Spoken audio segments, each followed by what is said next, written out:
Welcome to Live Daf, your online Daf Yomi Shir. Shalom Aleichem and welcome back to today's Daf Yomi, which is Yevamos Ayin Beis. We are actually holding at the 13th line from the top of the Amud. Getting back to Mitzvahs Mila. Amar Rav Huna, Dvar Torah. We're meant to know that Min HaTorah, once a child had a bris performed to him, even if the flesh drags down and covers up the area, done is done. He is mohol. That's Min HaTorah. Min HaTorah Moshuch. Rashi on the right side explains Moshuch means mohol. He had a milah. But then what happened was, Shenimshech Arla, say the skin above the milah area dragged down. V'chises Atar, and covered up the area, specifically the Atara, which is the raised flesh at the tip of the aver. So once that gets covered up, that gets concealed, it appears like he had no bris. So Min HaTorah, that's not a concern because he had a milah. But Midrabanan, we have to repair that. Remove that skin that's covering up the area. Amar Rav Huna Dvar Torah Mashuch, a fellow who's experiencing this extended skin, Eichel betruma, he's not an aral, he can have teruma. Umedivrei, it's only midrabanan, gazru alav, they don't allow truma in this case until he repairs the issue. Mipnei shenira ka'aral, because it looks, he appears like an aral. It's maris ayin. We're concerned about the observer who may mistaken him for an aral. So Rav Huna says a chiddush that midrabanan we consider him an aral. Not only do we have to remedy the situation, but for the time being, he is treated as an aral, no teruma. Meisve, here comes a kasha. The Brisa says, Mashuch, this fellow, tzorach sheyimol, he needs to attend to it. Sounds like he's not really, sorry, so it sounds like Min HaTorah.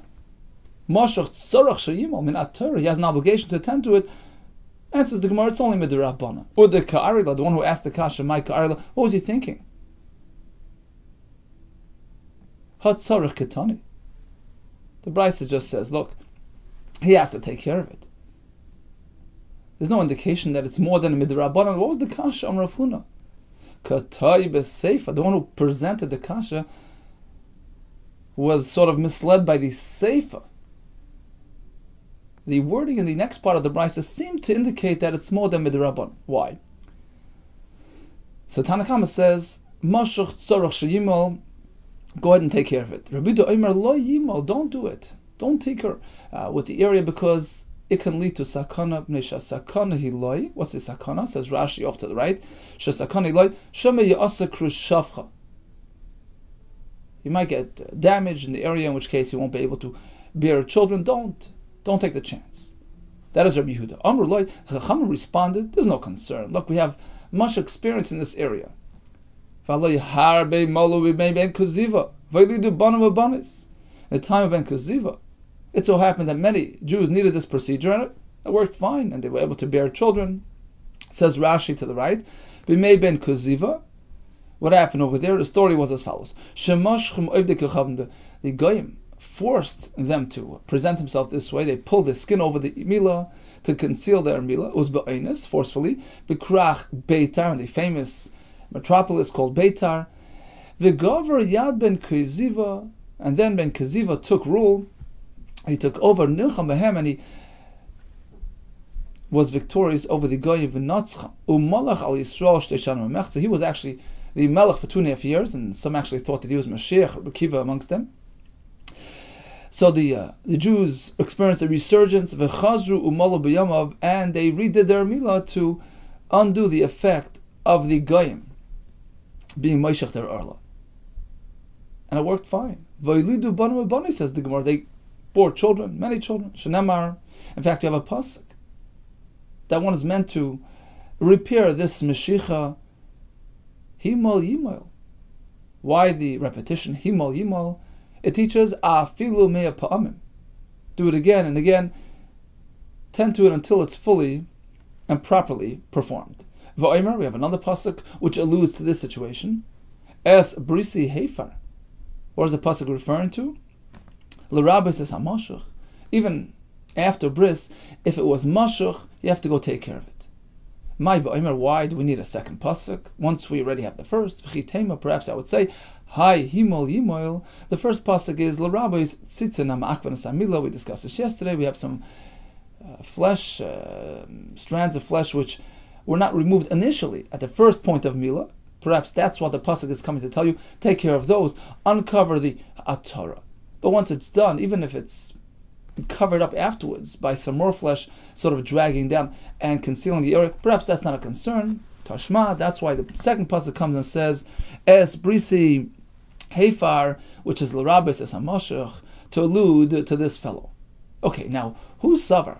The one who presented this brisa as a kasha to Rav Huna, he figured mit the kanosev la'ashas kra, since the brisa is quoting a pasuk as a basis for tending to the mashach fellow, de'iraisi.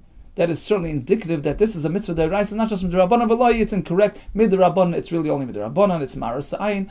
Ukra, why do we quote a pasuk? In fact, two psukim, asmach tabam, is just to support a remez in the Torah Shebechsav for this halacha of Torah Shebalpeh. Meisvei, here comes another kasha on Rav Huna. Again, Rav Huna tells us that a mashach is considered an aral midrabanan, no teruma for the time being. Brisa says tumtum, a fellow whose gender simanim are covered up, he's a safek. Unsure whether he's an ish or an isha. No truma for him. Rashi explains. Rashi on the right. Tumtum ein eichel betruma shema im haya nikra yimatze zachar. Perhaps if he was uncovered, it would be discovered that he's a zachar, and guess what? Vareyu aral, without a milah, he's an aral. So a tumtum in that state is a suffix aral. Nosha va'avodav, his wife and slaves, however, eichel, they can have truma. Mashach, our fellow, the Mashach, or v'noilad keshuma, who is born with Mila, like Moshe Rabbeinu, hare'elu oichlim, they can have truma. So it's pretty clear that a Mashach is not considered an Aral. Furthermore, androgynous, this androgynized, the fellow with the double simanim of Zachar and Nekeva, and Rashi adds the word mohol. Mila was performed on the Evar HaZachar. Eichel betruma, he can have truma. V'ein eichel bekachim, but not kachim. You know why? Because he's sort of a combined entity, or maybe a suffix. We're not sure whether he's ish or isha. An isha can't have kachim, but truma he can have. Memanav shach. Either way, either he's an ish, he's fine because we did mila. Either an isha, it's also fine, or he's a new breed. Rashi says bria b'fnei atzma. He's not ish, not isha, nor none of the above. A new phenomenon. Why can't he eat truma? In fact, he's an offspring of a kohen. So either way, he's okay with truma. And the Brisa concludes with sort of a repetition, which the Gemara soon will tend to.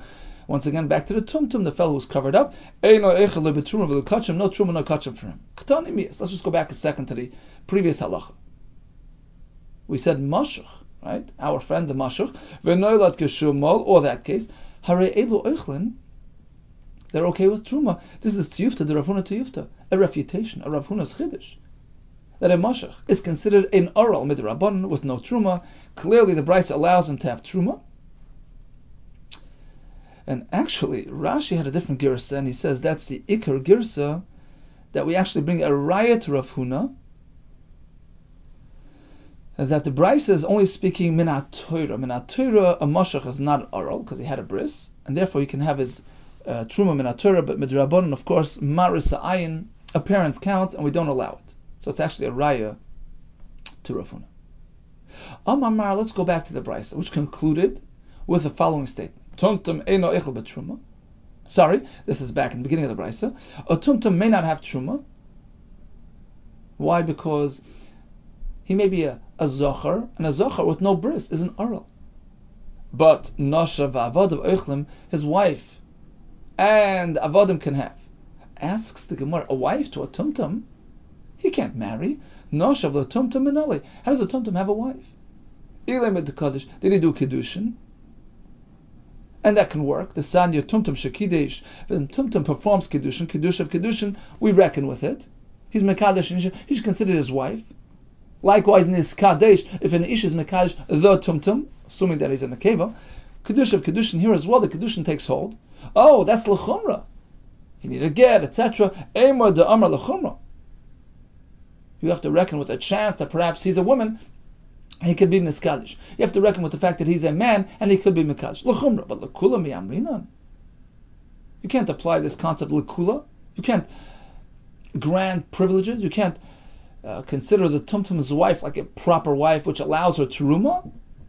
Safek isha. You don't know if he's an isha and isha on account of the tzad of isha. Well, ve'ein isha mekadesh as isha. Of course, an isha can't be mekadesh another isha. So how can the tumtum's wife, so to speak, have kedushin and have teruma? Amar Abaye was speaking about a unique case. Well, you know for a fact that he's a zachar. Keshebeitzav, the beitzei hazachar, the testicles, nirkreis bachutz, on the kares from the outside, you know that he's a zachar. He's covered up. He's still an aral because you haven't really removed the arla skin, but you know for a fact that he's a zachar. It's interesting. Taisus points this out back on the of Ayin. He has no chiv of milah. Interesting. He doesn't have to go to a hospital and go through a surgical procedure to uncover his milah area. He doesn't need to do that. There's no chiv to do that. He can remain in this state. There's no chiv milah, but, and Taisus points this out as well. Interesting. Even though he doesn't have a chiv milah, so practically he doesn't have to go to a mile. But technically, he is an aral. In this case, he's certainly an aral. You know that he's a zachar. You see the beitz and bachutz, and therefore no truma for him. But if he married, if he was mekadesh and isha, since you have determined his identity, he's a man, his kedushin with his isha is valid. She's his wife, and she could have truma. He can't, but she could. As we learned back in the Mishnah, Daf Ayin, an aral can't have truma, but his wife could. That's Abaye's approach. So the Beitzim on Ikarim. Rava says, Rava Amar, we're not speaking about his wife. It's an ordinary tumtum, gender unknown. Rava Amar, my noshav. When the Mishnah says, noshav, his women could have truma, ima, it means his mother. So, mother was a Bas Yisrael, married to a Kohen who passed away, leaving behind this tumtum as an offspring. She continues eating truma on account of him. Well, Ima Pshita, of course, why not? Why wouldn't his mother have access to Truma? Her husband, the Kohen, left behind a child. Ma'od Atema, perhaps I would say, he doesn't count.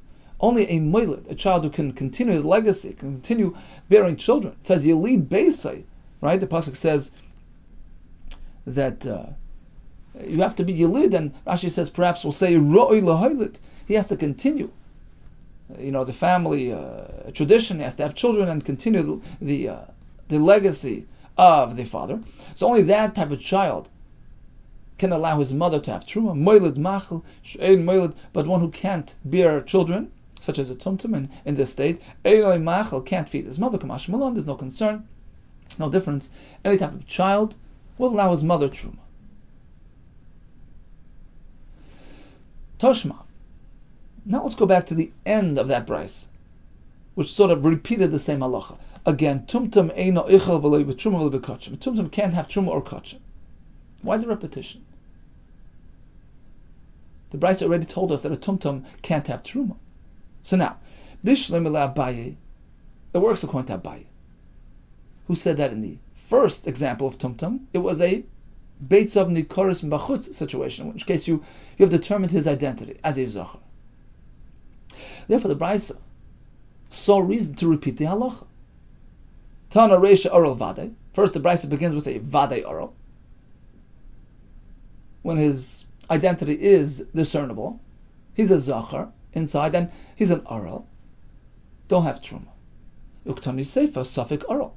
And then the Brisa concludes with another citing of a similar halacha. A Tumtum can't have Truma. He was speaking about a standard Tumtum, whose gender is still unknown. Question mark. He's a Safik Aral. And the tzad that he's a Zachar, he's an Aral. And the Chiddush there is that even a Safik Aral can't have Truma. So according to Abaye, each part of the Brisa has a Chiddush. Elo Rava. But according to Rava, the Reisha and Seifa both the same type of case. Gender unknown. Tumtum the Seifa Lamali. Why repeat the halacha again? Answers the Gemara, my tumtum. You know what the Brisa means by saying tumtum? Aral. He means a vadai aral. He's an aral. Asks the Gemara, what do you mean? Why discuss an aral? Once you've told me that a tumtum who is a suffix aral can't have truma, of course a vadai aral. Hashta suffix aral loy achel. If a suffix can't eat, vadai aral achel. Why would a vadai aral eat? The Brisa meant to explain itself. Once I've told you that a tumtum, who is a suffix oral, can't eat, I want to come explain it to you. Ma tam kamar. At the end, the Brisa recaps the halacha and explains itself. Ma tam tumtum ein oichel betruma. What's wrong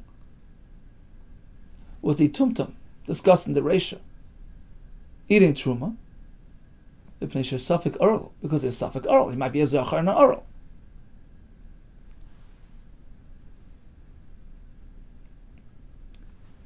And an oral can't have truma or kachim. So, in effect, when the Brisa at the very end says a tumtum can't have, it means to say an oral can't have. Why even mention it? As a way of explaining the halacha and the Reisha. Tumtum, who's a suffix, oral can't have, continues the Brisa and says a tumtum, meaning what's wrong with a tumtum? Because he might be a vadai oral, and a vadai oral, a tumtum in this case is a reference to a vadai oral, can't have truma or kachim. Perhaps Rav Huna's halacha that a mashach is only chayiv and mila midrabanan, perhaps it's based on a machlokes tanaim. Some will hold it's d'oraisa, and some only midrabanan. The Brisa begins with mashach, this fellow. V'gershin is gar kishu mo, a ger who converted already having done the bris. In which case you have to actually generate new dam, it's called atafas dam bris, to complete the mila process. Or a newborn, past his 8th day.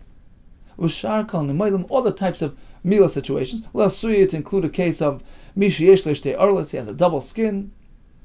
For some reason over here we don't do it bismanoi. All these are examples of a mila which is past the 8th day. The question is as follows. A mila on the 8th day takes place bayayim, ubayayim hashmini, yimal b'sar alasa. Or shivas yomim, we have a drasha, Mar Shabbos, which teaches us that mila is dafka bayayim. What about if it's past the 8th day? All these types of situations. You do mila, but it's past the 8th day. Tanakama maintains it needs to be done bayayim. Bayayim is an absolute element in mitzvahs mila.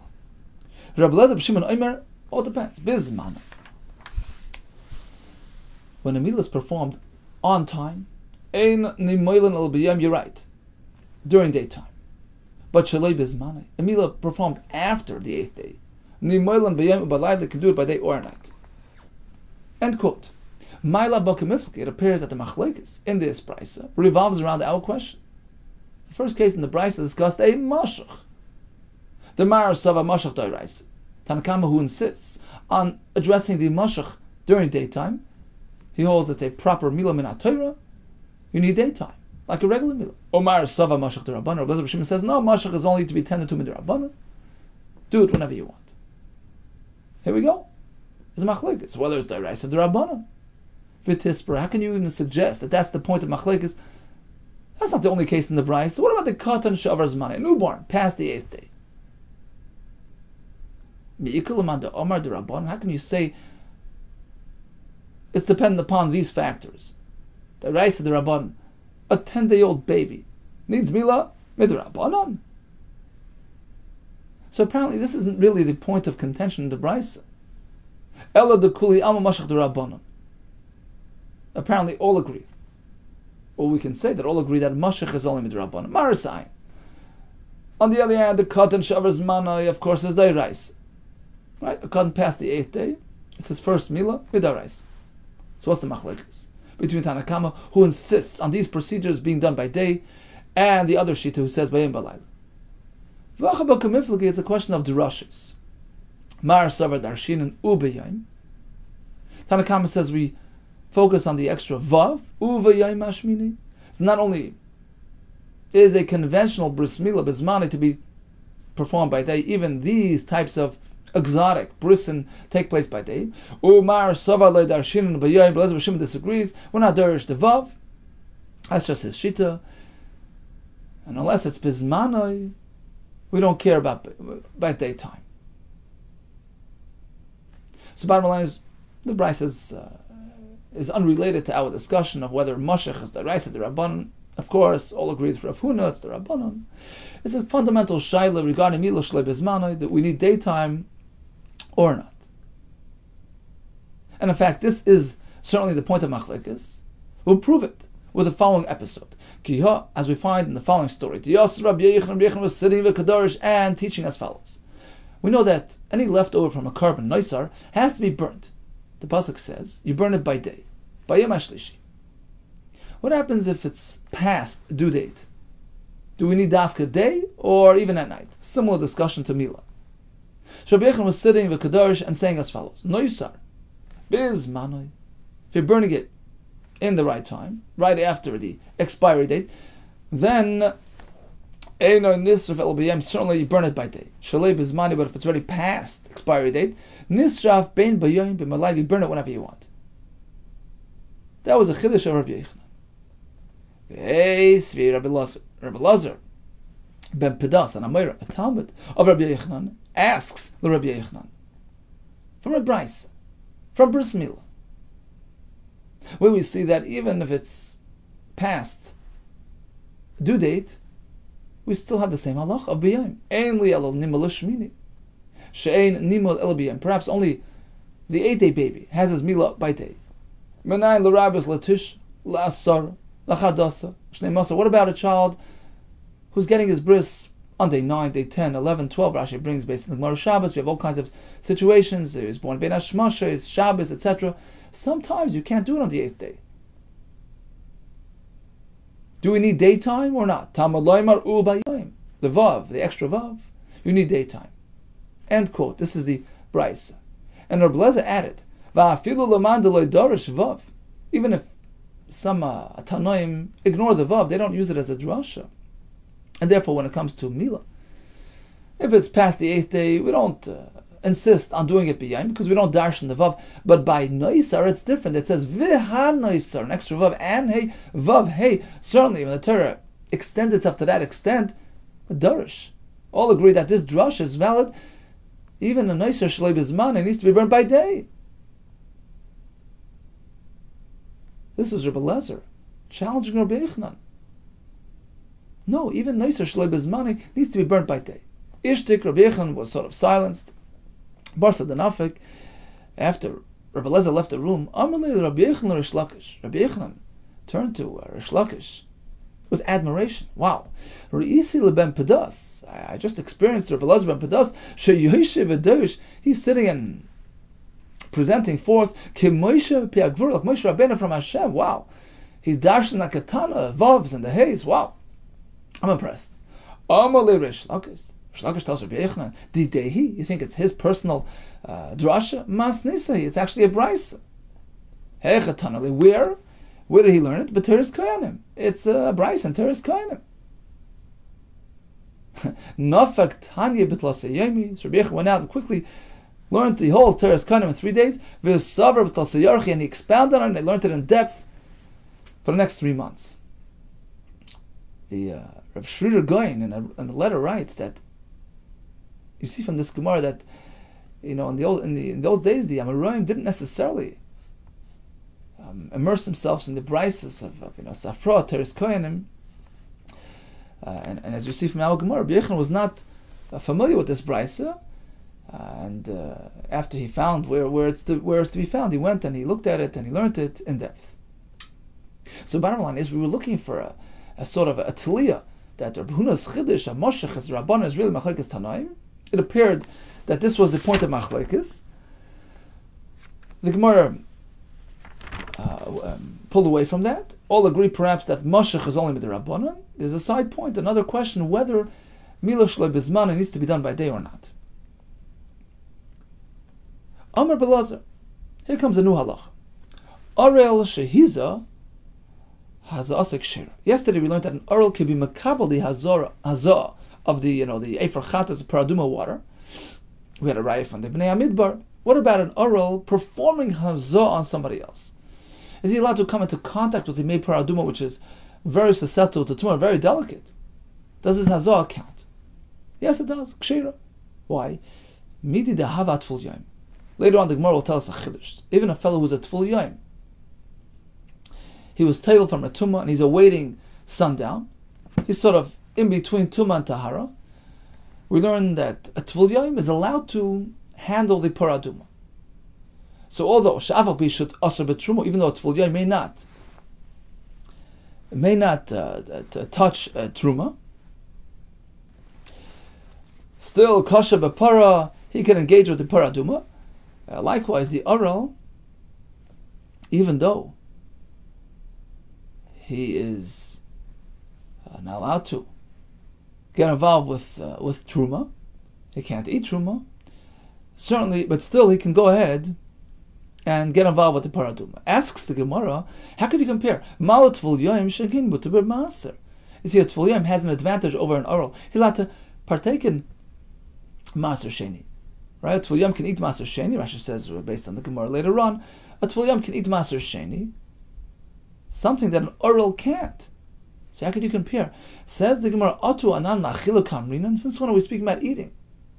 We're not discussing the concept of achila, of truma, achila of maaser, in which case you'll say, well, tful yom has an advantage over an oral, he eats, he doesn't. Anan l'negia kamrinan, we're speaking about handling, touching. In which case, tful yom can touch maaser, and so could an oral. Right? There's no advantage whatsoever when it comes to handling. Tful yom and an oral in the same boat. And therefore, we should indeed allow an oral to come into contact with the paraduma water. Why? Anan l'negia kamrinan. We're focusing on coming into contact with this material. And we'll say, Uma tful yom she'asher b'negia de truma. Actually, it's a kal v'chomer, which allows the oral to do it. Because the tful yom, you can't even touch truma, mutar b'para, he can touch para. Oral shemutar b'negia de truma, an oral can handle truma. No reason why not. Of course, he should be able to handle the para. Tani nami hachu, we have the same in the brayso. Orel shehiza hazasa kshir. Even the oral who did the hazah of the paraduma water, it's fine, it's valid. And Tosis points out the chiddush here is, why would I think otherwise? Because perhaps I would say, just like an oral can't eat truma, can't eat kachim, he's equated to a tameh to a certain extent. And therefore, perhaps he can't touch the paraduma water. The chiddush is no. Sure, he shouldn't eat the truma, etc., but he can handle the paradum. In fact, we had a story to back this up, that an oral did hazah v'yachshiru chacham hazah chachamim, upheld his hazah. Meisvei, here comes a kasha from a brayso which seems to tell us otherwise.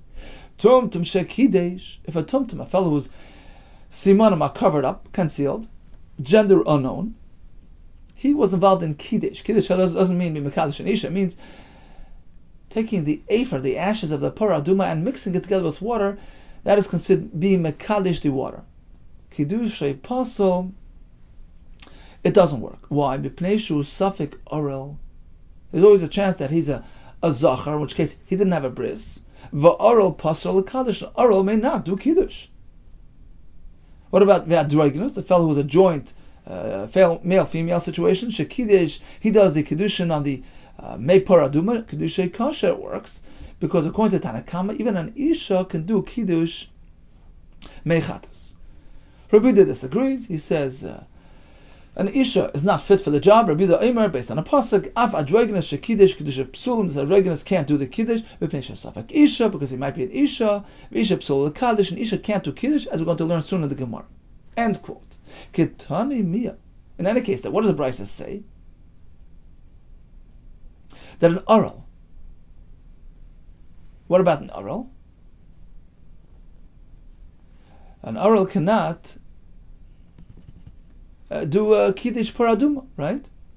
It says oral v'safek oral pasham l'kadosh. Apparently, an oral has no business dealing with paraduma. So how can you tell me otherwise?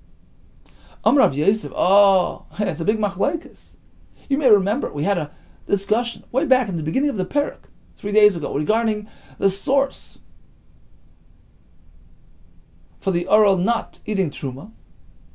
We had Rabbi Lezer, Gzeir Shava from Pesach, right? We had Rabbi Kiva, ish. Any man who is tummy cannot partake in truma. The double lashon ish came to include an oral. An oral and a tummy are sort of on the same boat. Apparently, Rabbi Kiva considers an oral to be a variation of a tummy, some form of tummy. And likewise, by the paraduma, he's treated like a tummy. Don't get involved with the paraduma. Amar Rav Yosef, Hai Tana. You know who the author of this Bryce is? Tana de Rabbi Kiva. That's Rabbi Kiva. The marbi leila oral katame. Consider an oral like a tummy. The sanya Rabbi Kiva oime ish. The rabbi sa oral. So according to Rabbi Kiva, of course, an oral and tummy are synonymous. Just like a tummy can't handle paraduma, likewise an oral. But the other shita Rabbi Lezer, who is not going to equate an oral with a tummy, perhaps an oral can go and do the hazah of the paraduma. Amar Rava. Rava disagrees. You're going a bit too far. Just because Rabbi Kiva considers an oral to be like a tummy with respect to eating truma, is that to say that he would consider him an oral regarding other halachas? No, not necessarily. Amar Rava have a yasivna kamed Rav Yosef.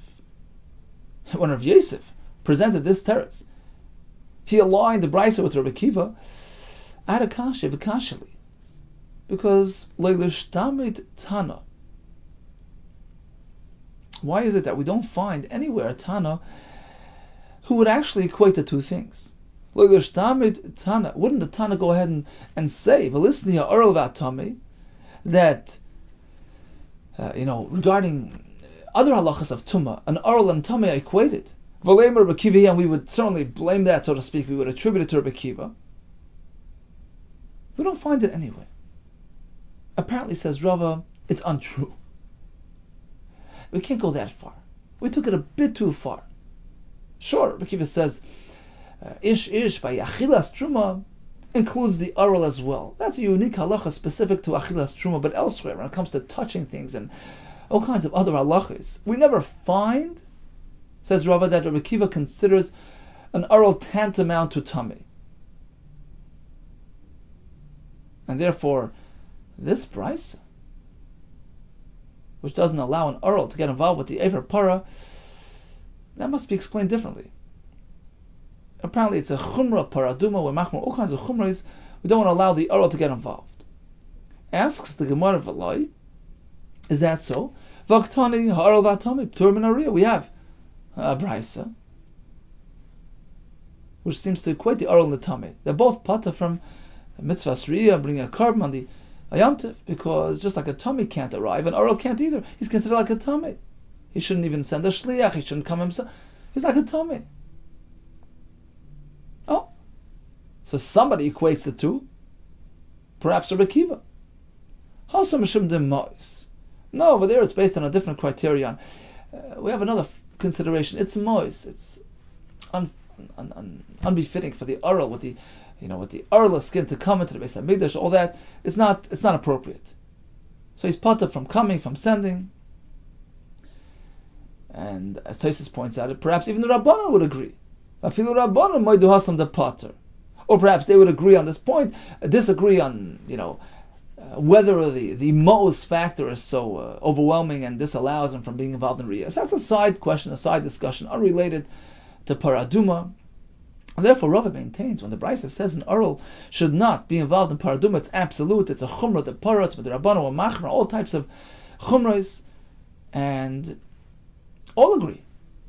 An oral should not be involved, and therefore he disagrees with Rabbi Lezer's Chiddush. An oral can do Hazah. No, this Brisa indicates otherwise. Okay, so just one more piece here. Who is allowed to do Kiddush Mechatas, which means taking the ashes and mixing with the water? According to Tanakama, an Isha is okay. According to Rabbi Yehuda, Isha is not. V'azul Tamayu, both Shitas are based on their respective opinions elsewhere, based on Psukim, the Sanya, Hakol, Ksherim, Lakalish, all are allowed to do this Kiddush, Chutz Mecheresh, Shaita V'katan, except for these three cases. Rabbi Yehuda says, a katan is okay, machshir b'katan, but upaisal b'isha badreganus.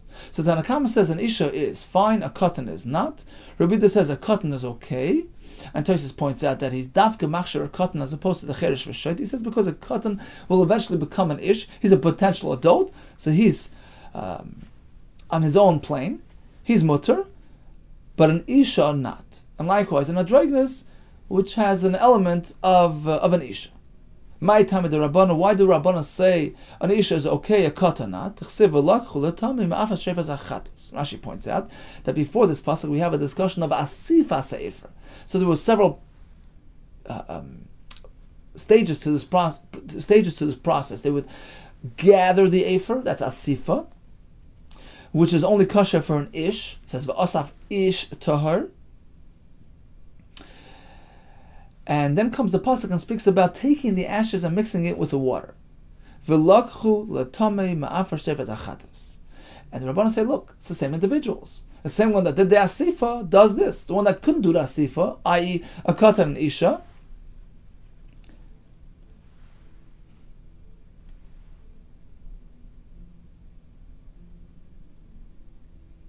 the isha at least. Again, what do Rabbanan hold? Everybody except for the katan, right? It says v'asav ish tahar. Ish is not a katan, right? By the asifa, you need the ish, an adult, not a katan. But the word tar actually points this out. The word tar, v'asav ish tar, is allowing the isha. And when the pasuk continues that they take the ashes and move it along, it's the same individuals. Hanach the pasli b'asifa, the ones that can't do the asifa, i.e. the katan. Pesul and Bekiddush can't do the Kiddush as well. It's two parts of the same process.